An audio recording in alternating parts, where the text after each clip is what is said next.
Ano ba? Ito mas nakakatawa to. Hindi kasi sikat na tao. Ito mas nakakatawa. Di ba si Senator Amy Marcos ay nagpa-endorso na kay BP Inday Sara? Oo. Ngayon, sabi ni BP Inday, alam mo, Amy, di ba ikaw Senador Amy Marcos? Ay, oo nga. Tama-tama. Meron ba tayong shot? May shot ba niyan? May shot ba tayo? Alam mo, Amy, mas maganda magpalit ka na ng apelyido. Meron ba? Meron ba? May tinig ba yan? Si BP Inday? Meron ba tayo?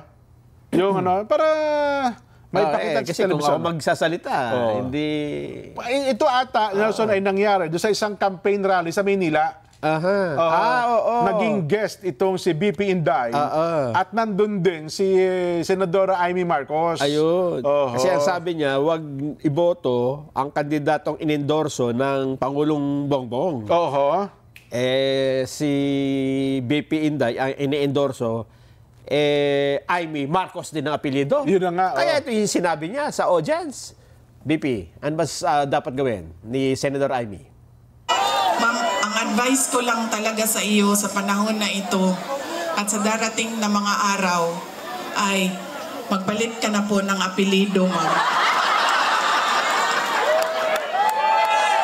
Ay, sorry, Romualdez pala ang middle name mo.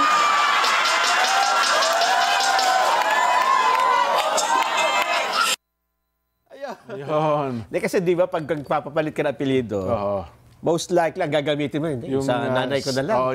Problema, Romualdez. Ba't di ka lang kasi yung sa mister niya? Naghiwalay na ba sila noon? Ano ba sa? Manotok yan di ba? Oo nga, no?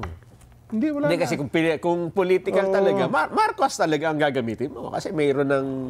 may pangalan Marcos. Hindi, pwede niyang gamitin nga sa... Well, hindi nasa balotan Mahirap pa nating pasabi, wala kayo nang pakialam ko sino. Di ba? Tsaka, biro lang yan. Biro lang yan.